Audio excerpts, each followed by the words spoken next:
Hey everybody, this is Ed from the Whiskey Tangent Podcast, back with another production for your entertainment. Joining me as always is Scott. Hey everybody. And we're doing something really interesting, really different, and Scott's going to tell you what that is. Yeah, so we got reached out to by Davis from Blind Barrels, the subscription service, blind tasting kits, and they asked us, well, first they said that they really liked our podcast, buttering us up. Yeah, they know how to butter us up, exactly. Yeah, and then they said, would you mind trying it out and reviewing it for us? And we said, of course. So he sent the kits. We actually did talk to the CEO, and we'll drop that in a little later. Yeah. So this is the Whiskey Tangent Podcast's review of Blind Barrels tasting kits.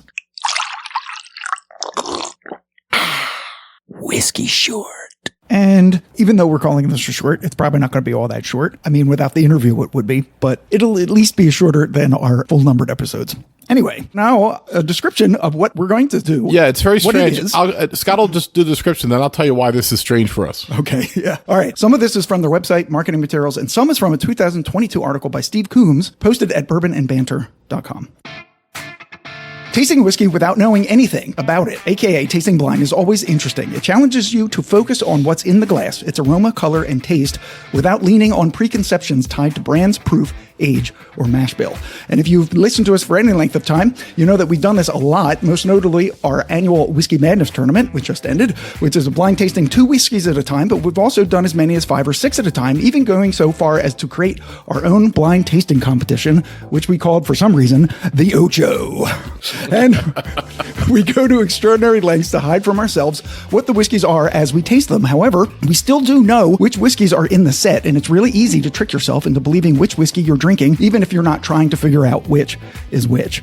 But that's where Blind Barrels comes in, providing a taste experience that solves all of the pitfalls of a self-created blind tasting session. According to its owner and CEO, Bobby DeMars, who we'll be talking to later, the point is to remove bias blunders like brands and costs and let drinkers focus solely on the liquid before them, and it all comes in a stunningly beautiful package. It does. The kit is like a wide black cigar box made of a rigid but simultaneously soft material, stamped in gold with their steampunkish logo, a monkey, and a top hat and shades. One pull on the front tab breaks the magnetic seal and opens the lid to reveal on its underside the words Blind Barrels in an old-timey typeface, along with a monkey in more detail.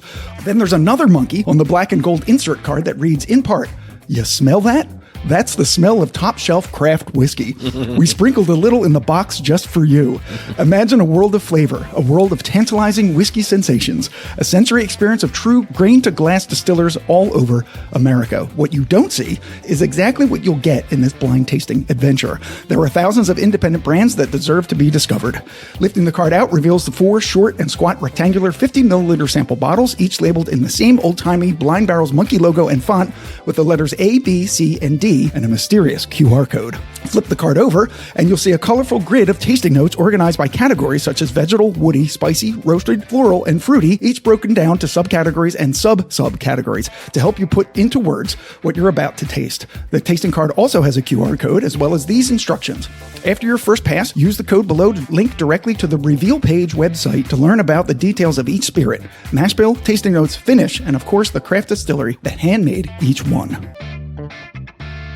Why this is so weird to us, normally if we're going to try 4 different whiskeys, we'd spend time talking about the mash bill, how old it is, if it's finished or not. Yeah. And so it's really weird to just like, all right, we're ready to drink, because we don't know what they are. And it was pretty close to 2 full ounces in each bottle. Yeah. It says 50 milliliters, but a little bit more than that. A little bit more than that. So if you want to do with a friend, you know me. I like to taste my whiskey in 2-3 ounce intervals, but Gulps. But more of a gulper than a sipper. But we have 4 glasses each set up with the A, B, C, and D that were provided. It should be bourbon or rye or wheat or a wheated bourbon. We have no idea. Right. Or maybe made with quinoa. Yeah, maybe. We don't know. But that would be mean when we're trying to figure it out if you throw me a quinoa curveball. That'd be meanwhile. So dumb.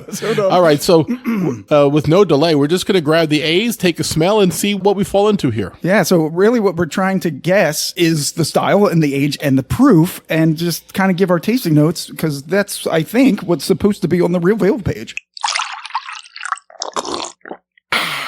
Whiskey A. Ooh, I get like, it smells a little wine-ish, Smells a little winey, and I'm getting some wheat. as if maybe it was finished. Like a wine-finished bourbon. Yes, maybe. it's very, very prevalent. You know, I'm getting a port wine. I'm getting something like that. A little bit of that, what we call like the vinyl-y. A little, yes, a little vinyl. Just a little. Like a Pennsylvania rye almost. Yeah. There is some dark fruits, but I don't know if Yeah. it's like I'm getting a cherry with the wine or whatever, but there's definitely some, maybe like a raisin. I mean, corn. So that's what makes me think it's a wine-finished bourbon is what my initial nosing note is. Did you taste it? I just took a sip. Not to taste it. Oh, I get like a Fruity Pebbles kind of thing because you get a cereal green, but layered with fruit. You still hung up on that bourbon? 'Cause I'm getting a little bit of rye notes here on the finish. Well, the corniness that I was tasting, but rye can have corn in it too. Of course, it could be a 51% rye, but Yeah. I mean, it's good. We should say that. it's very good. I mean, I'm getting a little bit of a chest burn because I've just taken 4 small sips in a row. I've stopped overpowering me. No. Proof-wise, what are you thinking? 90? Yeah, 90 to 100? Oh, I'm thinking 92. Yeah, I'm thinking 96.725. Okay. What is it? Pie? Tastes like pie. Overall, it's very rich, deep, fruity, cereal grain whiskey. Yes, all of that. So, gun to the head, I'm going to say my first gut was 92, but I don't know. You're making me feel like it's hotter than that. I'm being influenced by you. Well, you say 92, and I'll say 96. And I'm going to How say about that it's a rye. Okay. And there's a chance of association with like port wine or sherry. I think it might be like a high rye bourbon. Okay. Because I definitely taste those rye notes that you're tasting. Age. Oh, I think it's young. Under 4, probably. 5 years. Because it's so smooth. It is smooth. I mean, if we're wrong, then we're wrong. You know, we're having fun here. That's the whole point. You know, I had like a croissant sandwich on the way over. That could be messing this all up. I don't know. It's my first whiskey of the day. Give me a break. Get off my back, everybody. Random belligerence. Ed gets mad for no reason again. Edition. That was fun, though. I'm saving a little bit. I'm saving Yep, just a sip. I go want to back go to back it. and we're done. So once I know what it is, I can taste it Yeah, knowing yeah. what it is. Yeah, that's a good idea. And see how badly I went wrong, right? Whiskey B. I have a feeling this or C is going to be the most complex. I don't know why. This is a total guess. Total guess. Yeah. Okay, this smells like a little bit of hay, but that Swedish fish thing that I get a lot. I think this is a single malt, bro. Do you? That's my first impression. I get crackers. Wow, what a weird nose. Very weird. It's very grassy. Yeah, that hay grassy thing is the first thing that hit me, and then the fruitiness. But the fruit that's not fruit, the Swedish fish thing, Yeah, you and get- crackers. All types of cracker and raw oat type of thing. Mm-hmm. But could be raw barley I'm tasting, which could further reinforce that this is a single malt. Good. You're not getting any fruitiness? Oh, no.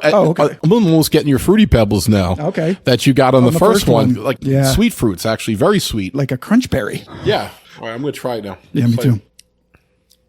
What in the hell is that? That is strange. I got a little bit of brown sugar there. No, definitely. And then it fades into, it's drying. Cereal grains again. So this strikes me as something in the high 80s. Do you agree on that? It's less potent than A. Oh, way less potent. Yeah. This is very strange to say. It's a thick palate and a thin finish. Yeah. When it's in your mouth, there's a lot going on. And then you swallow and it just fades quickly. This could be a bourbon for all I mean, I could be completely wrong, but Yeah, I think this is a bourbon. you know what? The more I sip on it, the more I'm getting bourbon elements. But Right, because it doesn't have vanilla and caramel per se. yeah, Hallmarks of bourbon, but so I'm going to say this. maybe it's in there. Maybe it's a bourbon which has an inordinate amount of malted barley in it. Or it's a wheat whiskey. Oh, you know what? It could be a wheat whiskey.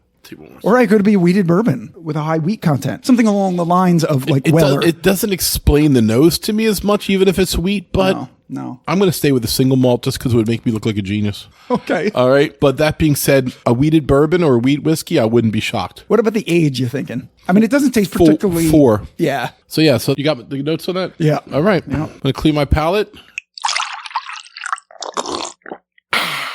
Whiskey C.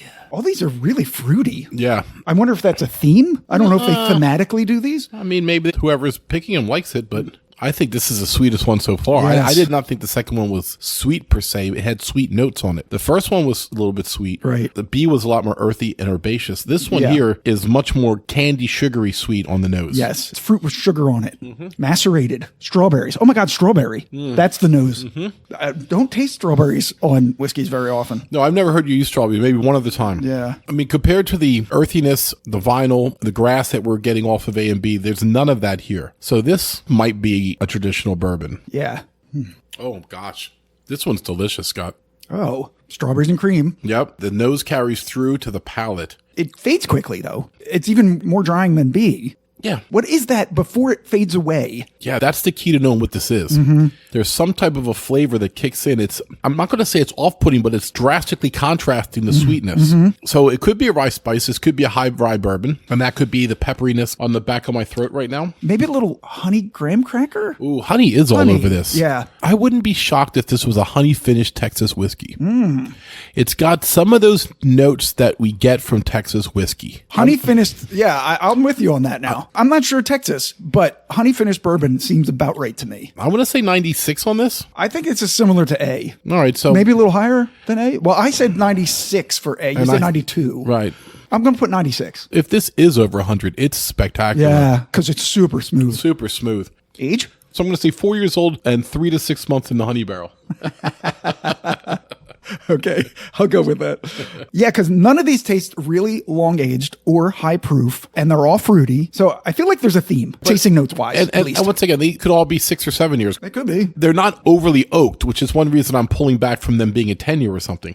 So I cannot wait to find out what that is. I can't wait to find out what I know. any of these are. I know. Because, Did we get any of them right? right, I'm a little nervous. And I mean, I'm just saying this is fun to do, and I have no ego is when fun, it comes yeah. to this because, like I said, we've tasted over 400 whiskeys, and sometimes it's a blessing. Sometimes it's like we've tasted so many that whiskeys get lost in our mouth. What does this come down to? Yeah, I'm smelling D.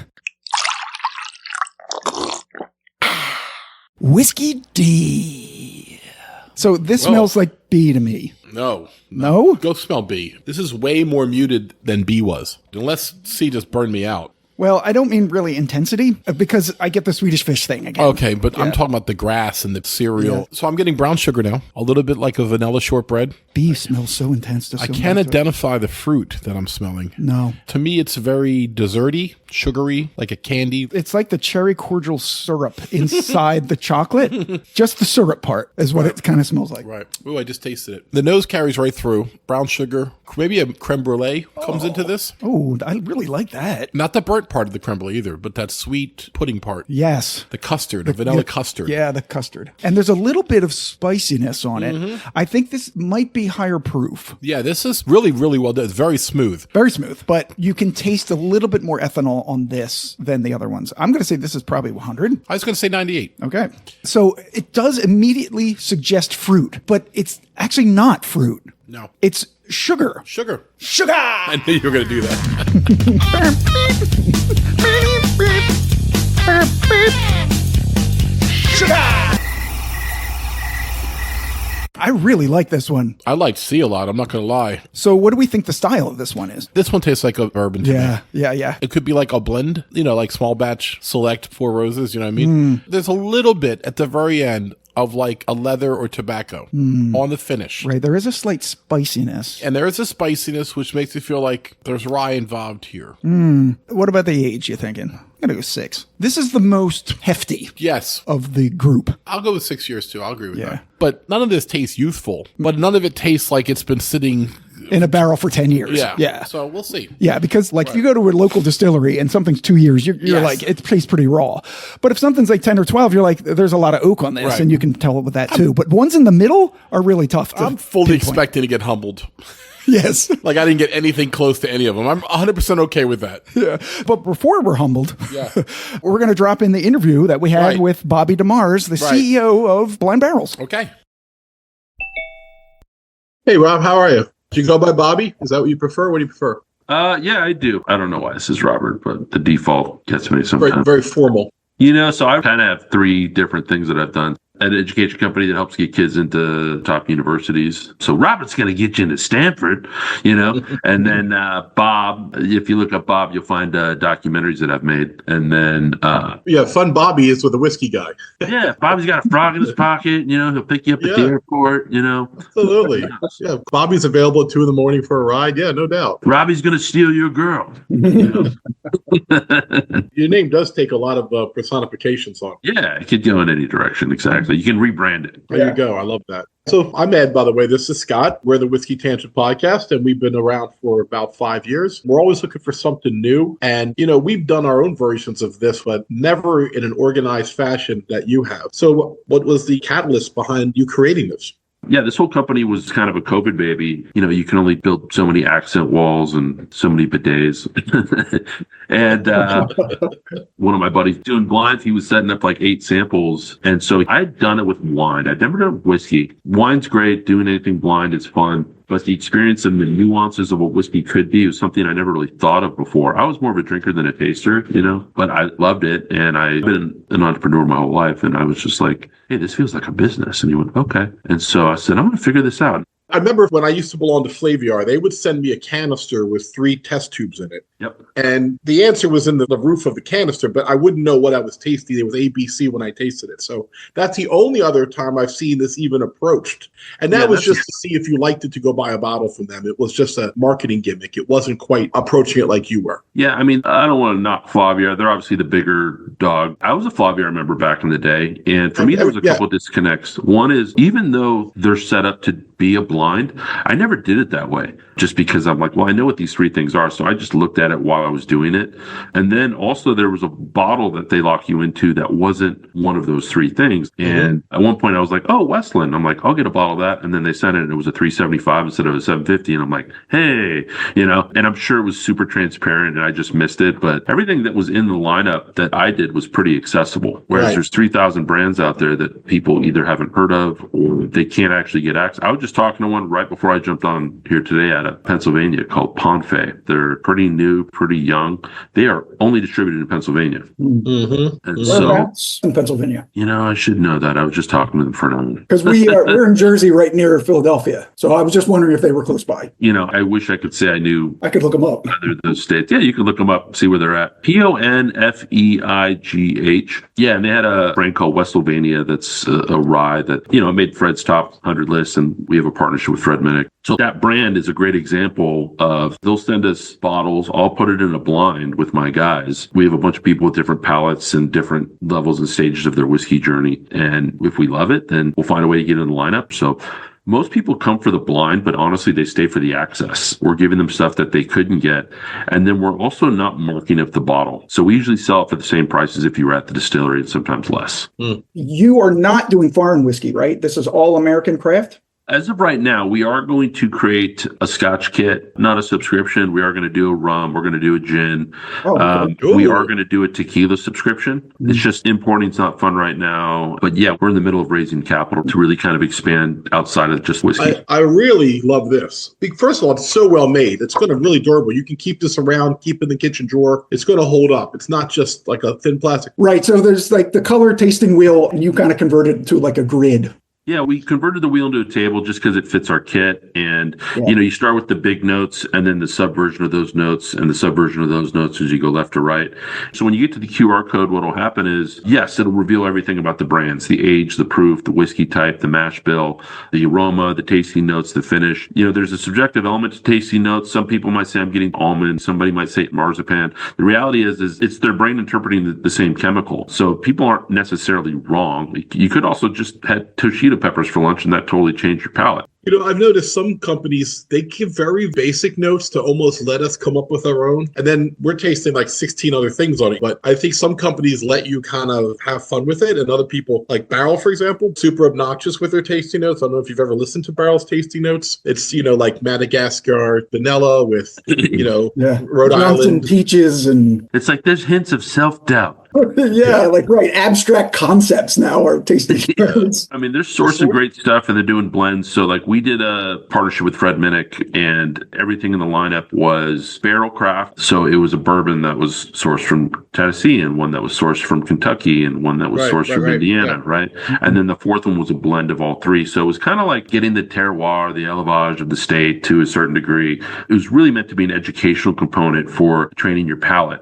It didn't work for us in the sense that we don't feature one brand. We always feature 4. We don't want to make it look like somebody bought their way into the lineup. And there was some really good whiskey in there. They were all like 7 to 10 years old. And the reality is you couldn't buy a bottle of any of it because it only existed in those samples. And people were like, how do I get a bottle of this? This is awesome. And I was like, you can't. It's only in the kit. That made some people mad. So we're trying to shy away from that. Yeah, sounds like Fred. That's teasing. We love Fred. We're going to let Fred be Fred. The one thing that I love that Fred pivoted to in the last really 5 years, especially, he used to be kind of mean to craft. And, if you look at his top 100 list every year, there's more and more craft on it. So I always look at his top 100 and you're like, hey, we had these brands. We're ahead of the curve, but then I'll look at his other craft. So like Ponfé was number 35 on his list, right? So, now I'm super curious about trying that out. So we love that he's become more open-minded about craft in particular. Ponfé is out by Pittsburgh, so not close to us. Okay. No. Road trip. Close enough to send us stuff. Maybe we'll do a little short on them. Yeah, one of the things we are doing, obviously, is we're marketing product for these brands. But we don't take marketing fees. We really take to heart the old school nature of the whiskey community. We were just traveling through Texas, and we went to like 15 different places, and we picked some barrels from Still Austin. And you don't ever hear them say bad things about other Texas brands. Right. That they're quietly rooting for Texas whiskey in general, so that there is this kind of camaraderie that we think is very special. Oh, where are you based at? I didn't even ask. We're in Southern California. I did notice that you played for USC because you did a whole documentary about collegiate exploitation. But I have one question. How was the interception you got? Was that great to get it? Did you look up that stat? I did. I wanted to get one stat. I got a sack. I played D-line in college too, and I never had an interception, though I did drop a middle screen one time in high school. It was funny because I think the only time I ever dropped any coverage was on this play. Arizona State, they threw the ball. It was this quick pass, and the linebacker in the middle actually deflected it. And it was one of these crazy plays where I don't remember ever seeing the ball, but I laid out for it, and I couldn't wait to see the footage from it. So there's several cameras, obviously, on whoever's covering the game. And when I went and watched the replay, they went to 2 replays, and both the replays, the ball was thrown so fast that the camera never caught it. And then you just see me come up with the ball, and I'm like, God damn it. So then we went to the footage because there's game film, there's end zone footage. Tape, right. Yeah, and both those camera angles didn't catch it either. And I'm like, damn it. But at least you caught it, Bobby. At least you caught it. That's what counts. I did catch it. I feel like you, me, and Scott could talk. And it would be a shame we're not all sitting around doing it over a bottle or 3 bottles, because that happens a lot too. Over here, but there's no rules. But take us through the experience you want your member to have. So our lineups go out at the same time to everybody. One of our mission statements is great whiskey is meant to be shared. So it's important that we're actually having a moment to be mindful and to really connect to the liquids in front of us and connect to our senses and be present, right? So, there's A, B, C, and D. So you don't know what they are. We always say go through it once and then go through it again and play the game. See if you can guess if it's a bourbon. See if you can guess the proof. See if you can guess, the age statement. Hey, get a journal. Take down tasting notes, right? Mm-hmm. When people are deciding on bottles, what generally happens is your buddy that recommends this other whiskey isn't necessarily going to be your jam. His palate or her palate isn't your palate.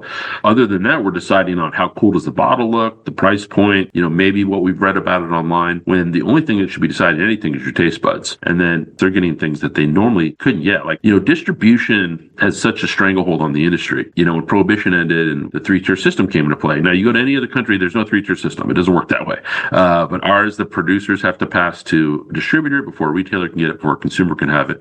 And there's some good distributors out there, and there's some, really big ones that we kind of battle with all the time. You know what surprised us, Bobby? When we were in Kentucky, we found out that the gift shops at the distillery can't just grab bottles and put it on. They have to send them to a distributor and then buy them back for their gift shop. Yeah. Think how crazy that is. Because they feel like they could undercut the prices and put all the liquor stores out of business because there's so many distilleries in Kentucky. But just talks about the complexity of the 3-tier system that you were just speaking on. It's nuts. Or even just direct to consumer.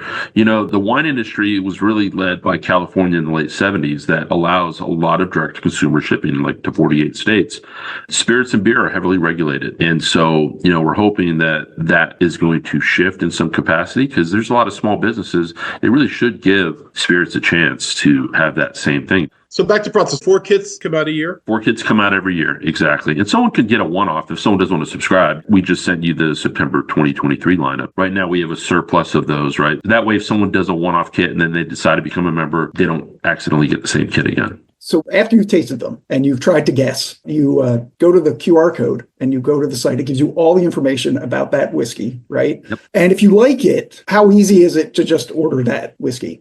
So we sell bottles to anybody, but on members get member prices.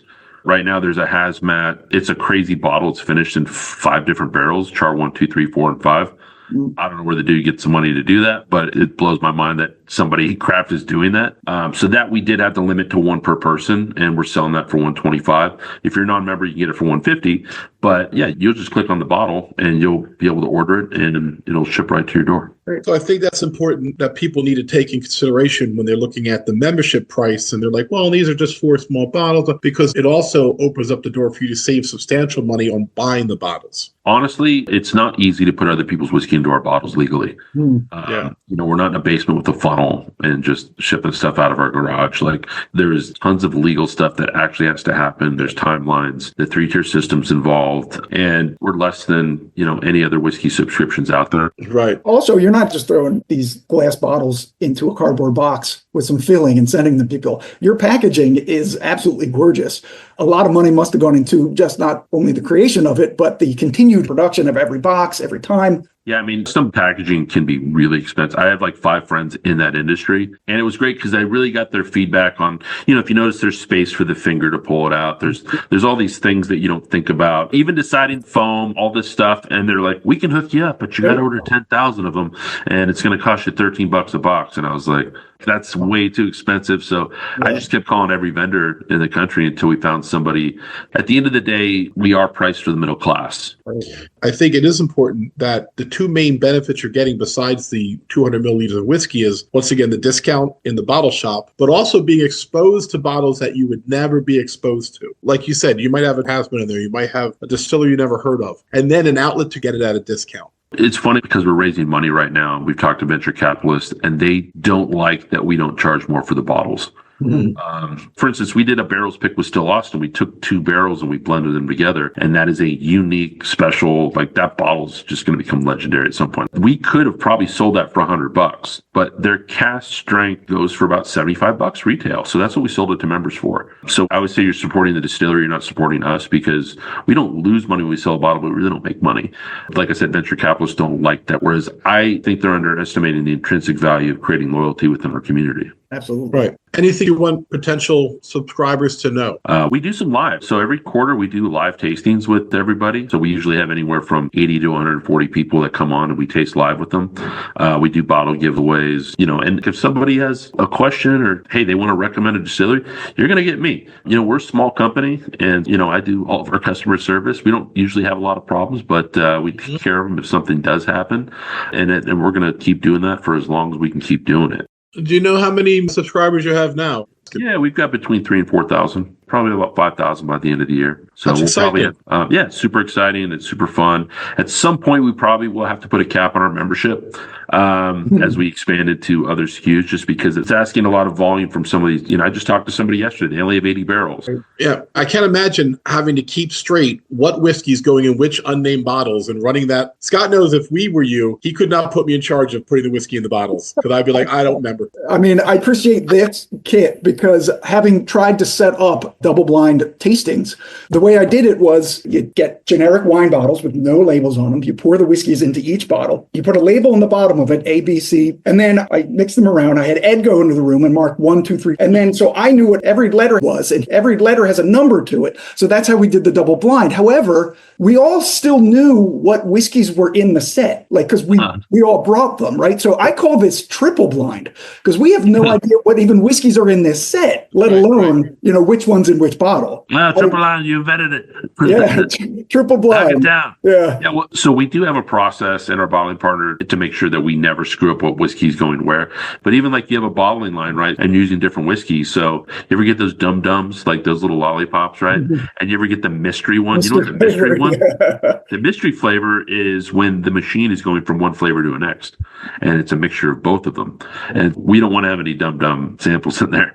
There's a whole process that the machine gets cleaned thoroughly. Even with bottles, we rinse bottles with 185 degrees of water. You know, we do everything a little bit more above board to make sure we don't run into problems. Right. Anything else you want to say before we let you go, Bobby? The only thing I'll say right now, we have a code Whiskey 10. If you use Whiskey 10, you can get 10% off of a quarterly or an annual. You can even get 10% off our merchandise. And I think that even gets 10% off a one-off kit. So if you just want to dip your toe in it, you want to try the experience without committing to a subscription.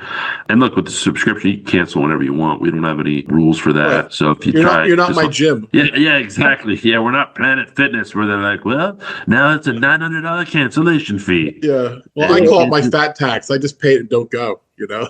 Oh, I know. Believe me, I've done it with the gym too. Now I just get the home gym and then I don't work out at home. I don't even talk to people named Jim. That's how far I go. Oh, Jesus Christ.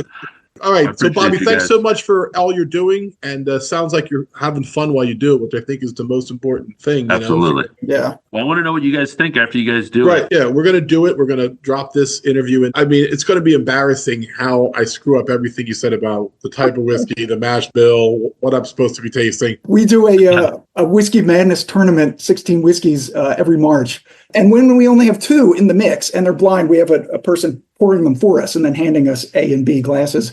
We'll even screw that up, even though we know which 2 are there. I can't even imagine what's going to happen when we taste 4 of them. Yeah, but my guys mess it up all the time. I'll give them a bourbon that they think is a single malt. I mean, I can't tell you how many whiskey that I love by itself on a Wednesday, but as my third whiskey tonight, I'm like, this tastes sour tonight. Like, I don't like this at all. And yet, by itself last Wednesday, I thought it was the greatest thing I ever drank. Yeah. So it's very dynamic. And definitely, when we're done, we'll send you the episode. Okay, perfect. Awesome. We'll send it over. I'll blast that on my socials. All right. Yeah, we love that. Thanks so much for that. And we'll definitely be sharing you as well. Thanks, guys. Have a great day. Yes, be well. See you later. Bye. Great interview. It was really great to talk to him. He was a really cool guy. I mean, he's the guy that you just feel like you could spend the weekend up in the mountains with and like get a case of mixed whiskeys and just sit there and tell war stories. Yeah. Really one of the most enjoyable interviews we've had on here. Yeah, we did. It was an hour. We talked to him. Yeah. Like I whittled it down to whatever you heard there. Yeah. But like we could have gone on for 2 hours. Oh, yeah. He put the T in tangent. Like I kept trying to bring us back to the questions and then I would join him on another 10-minute tangent willingly. Yeah. So are we going to pause or do this live? I don't know. Well, we'll do it live and then I'll edit it if we need to. We'll do it live. Fuck it. Do it live. Random Belligerents. Bill O'Reilly was kind of an ass edition. Do you want me to scan it too? Yeah, you can scan too. And so we'll both have it up on our phones. All right, I'm going to scan what's over on this thing here to see if we get the same thing. Yes, I'm 21. Oh my gosh. Box 0923. The Untouchables, this is called. Okay. Release 7. Oh, okay, cool. There's like little envelopes. Oh, click good. to reveal. So we can open each one. Okay. We can open each one separately. All right, so we're going to open up A, right? All right, yeah, wait. Let's review what we said on A. So the tasting notes we got were wine, raisins, fruity pebbles, and kind of vinily. The style we thought was a wine or port finished rye or high rye bourbon, age 3 to 5 years, and the proof 92 to 96. So let's reveal. All right. We're wrong. It's bourbon. Proof is 95, which we split. Ooh, and the age is 4 years. Yep. All right. So this distillery is Chambers Bay Distillery in University Place, Washington. The whiskey is called Blue Label Straight Bourbon Whiskey. Fun fact, this whiskey isn't aged on land, but in a boathouse on a dock, giving each barrel a distinct character shaped by the sea. Interesting. The mash bill is 70% sweet yellow corn, 20% soft white wheat, and 10% malted barley, all from the state of Washington.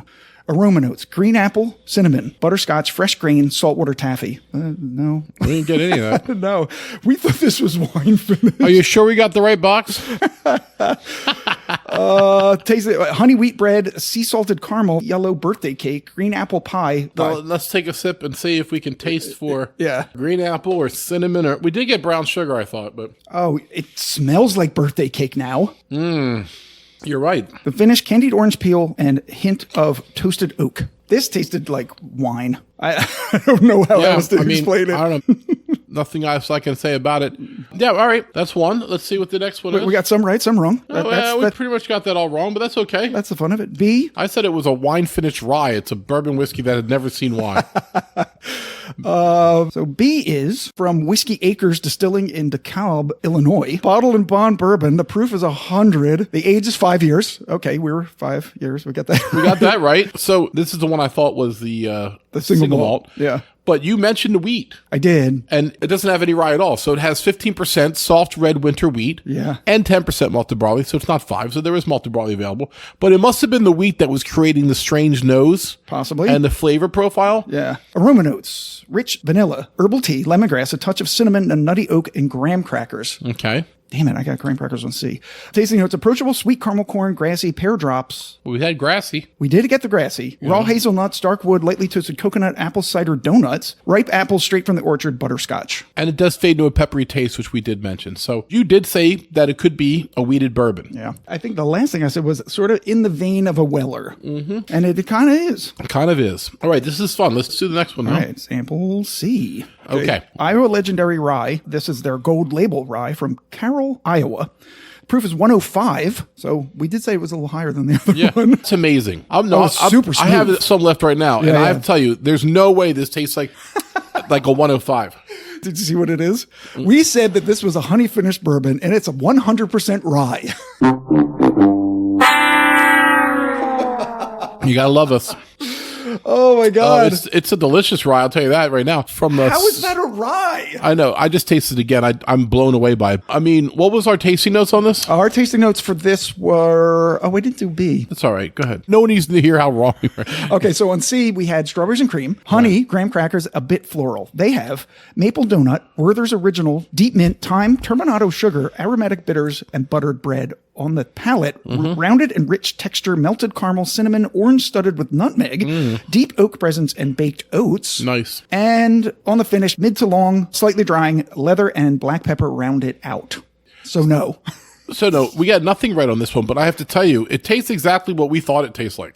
I don't know what they're talking about. Yeah, this still tastes like strawberries and cream to me. All the way through? Yeah. I mean, I guess I could think maybe maple donut. I'm not getting maple though. But I'm getting the sweetness of a donut. It's definitely a very sweet whiskey, and I loved it. Yeah. And the only one I maybe liked as much is D. So, all right, to come in tasting 10 proof points below. And I still say there's honey all over Oh, it's all over honeyness. Yeah. I can't believe they did not mention that. Yeah. Okay, click on D now. This is from the Mythology Distillery in Steamboat Springs, Colorado. Okay, it's a cast strength bourbon. Yeah, did say this was the highest proof one, right? Yes, and this is... And guess what? It's a blend, and that was the best call I've had of the day. Okay, so this was 118 proof. This is called the Best Friend Cask Strength Bourbon.